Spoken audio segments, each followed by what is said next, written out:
Ladies and gentlemen, this is a Lexus LS460, the pinnacle of Asian luxury. The top dog in town, if you will, Nathan. No, you gotta settle down there, bucko, because I've got something very, very different. And it's Asian, and it's luxurious, and it has pretty much everything that has for a lot less money. How much does yours cost? $90,000, and it's worth every penny. Okay, this Kia K900 costs $66,300. That's an Elantra difference between the two. Pretty much. And this basically has all of the luxury goodies that you can get in one of those. So coming up next on TFL, we're going to find out if indeed there is a new top dog luxury Asian vehicle in town.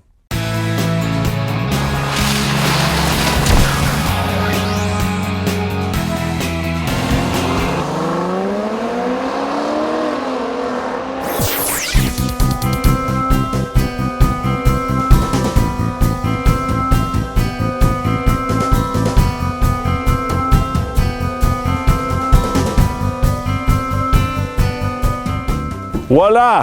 4.6 liters of Lexus goodness, putting out 360 horsepower, feeding all four wheels via a sequential 8-speed transmission.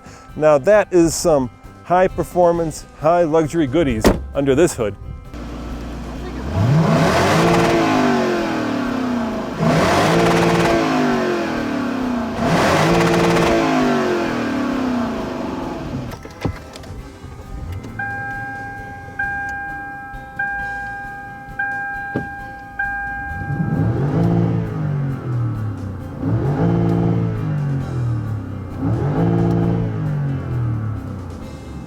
.420 horsepower, 376 pound-feet of torque, a 5-liter engine. All of these numbers are frankly better than the Toyota, the Lexus. This goes to an 8-speed automatic transmission that feeds the rear wheels. The overall driving ability of this engine is very, very smooth. The transmission whispers to you. You don't feel any clunkiness. It's not exactly fast either.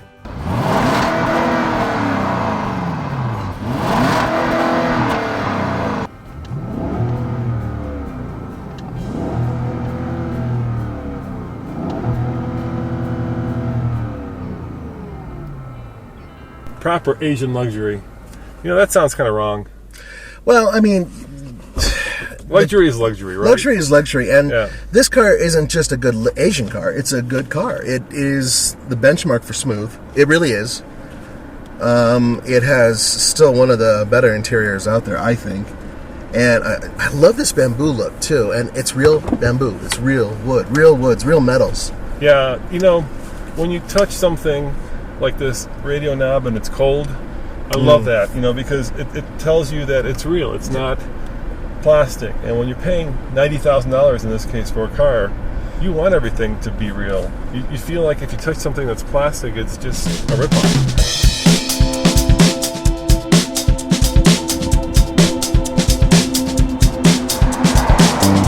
There are little things that take what is a fairly pretty shape and just drop it. And this is one of them. These little chrome strips here, they look like they were put on as an afterthought.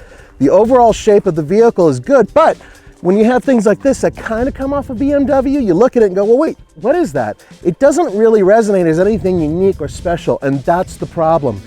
The entire vehicle kind of resonates with people who say, well, it kind of reminds me of this car and it kind of reminds me of that car, not, hey, look at that car. That also goes for these fake vents, which are very Buick-like, but they're fake. It's not even a real vent. Why put them on there? I don't really get it. Kia is usually so good about styling. And other than the front end, which I think looks pretty cool with these dual quad headlights, the rest of the vehicle just looks uninspired.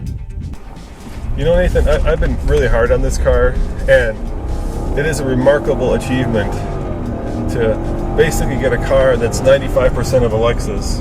90%. 90% of a Lexus for a third less of the price, right? The difference between those two cars, like you said, is a Ford Focus. Price isn't, obviously is a major issue, but there are some little things that sort of build up throughout driving this car, and I've been with it for a while now, and I've had an opportunity to learn about some of it. And you know, one of the things that really got me going on the negative side of this vehicle has to be this UVO system. It's the infotainment setup. Right. Yep. It is not intuitive. I can sit in a Lexus and by myself figure out how to engage all of the basic systems so I can hook up my iPod and get navigation and everything else within, say, about a minute, maybe even 2 minutes. This thing takes me 10 minutes to figure out, and even then I had issues trying to figure other components out. It'd be nice if they sent somebody to us and said, hey, this is how you do it. But that's the problem. That's one of the issues. They didn't think through all the tech. It's almost as if they said, we need to build this car. We need to throw as much as we can inside of it to be competitive with the Lexus. But at the same time, we're going to have to cut a few corners.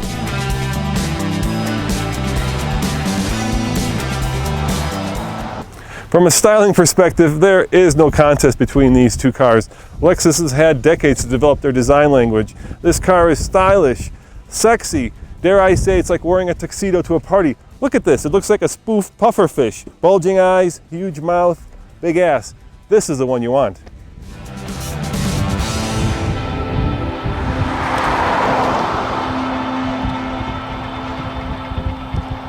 Roman and I agree on one thing, and that is with luxury cars, the interior is one of the most important parts of it. In fact, in my mind, it is the most important part of a luxury vehicle, and that's where Kia got it right. This is, for the money, one of the most astonishing interiors I've ever seen.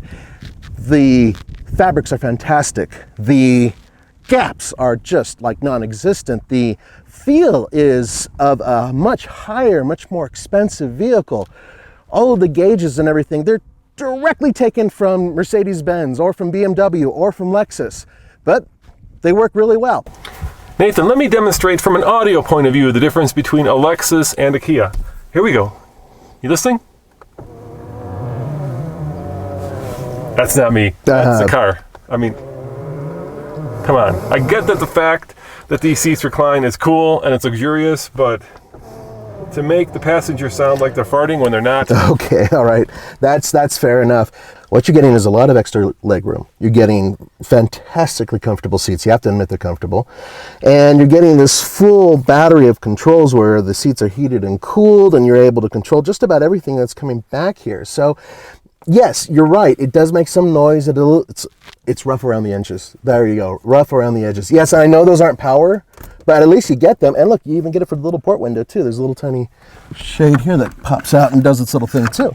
So, okay, yeah, it's a little extra effort. The bottom line is that this is a much cheaper vehicle, and you do feel that in terms of tech. I agree.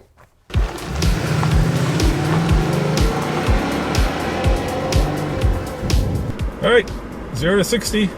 I'm just gonna floor it. A little bit of hesitation. Very smooth. And there's 60.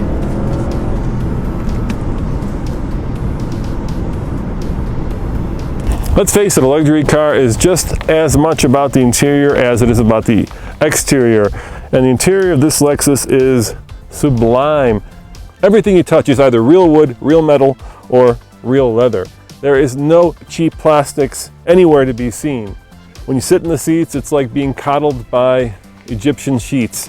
When you touch the steering wheel, it's like touching a masterpiece. It's that beautiful. I'm not sure if Kia has quite come up to this standard, but this by far is a standard for Asian luxury, at least when it comes to the inside of a car. When the big break comes, when you get your business going, when you've made it to retirement, whatever it may be, you want to reward yourself with a vehicle that shows that you've made it, that you've worked, that you've put through the time and effort, and you've made the money. And this is the car that really does that. You can be anywhere in the world and drive the Lexus LS, and you're telling people, I have culture, I have style, and at the same time, I'm not crazy presumptuous as I would be driving, let's say, I don't know, a Bentley or whatever. I'm with you 100%, and yet at the same time, I wouldn't buy this car, and I'll tell you why. You know, Lexus for a long time had that relentless pursuit of perfection, right? And when you take something and make it perfect, you also content to make it a little bit boring. And there's that saying, right? The less you have around you, the more fun it is. So a motorcycle is more fun than a convertible, and a convertible is more fun than a sedan. And what you get with this car is you get a feeling of complete and utter isolation from everything around you, right? I could see the guy in the back who wants to be transported in serenity and comfort, loving this car. But as a driver, right, I want to feel the road, and there isn't a heck of a lot of road feel. I want to have a sense that I'm one with this machine, but this is doing the exact opposite. It's insulating, it's isolating, it's keeping me away from the thing that I love the most, which is driving. Not that it's a bad driver's car, right? You switch it into sport, and it really does change personalities. You switch it into Sport Plus, and you get a adequate track tool. I mean, this is never going to be a race car, but the engine is perky, the brakes work very well, the suspension is sorted, but I still feel like I'm not part of this car, like I'm not part of that driving experience. All right, here we go. I'm in sport mode. Air conditioner's off. Everything's left on otherwise. I'm averaging around 8 seconds. This last run was 8.22. Fastest run was 8 seconds flat. Slowest run was 8.99. And that was when I let the rear wheels kind of bounce around a little bit with the traction control off. So there you go, about 8 seconds. And that's over a mile above sea level, nearly 6,000 feet.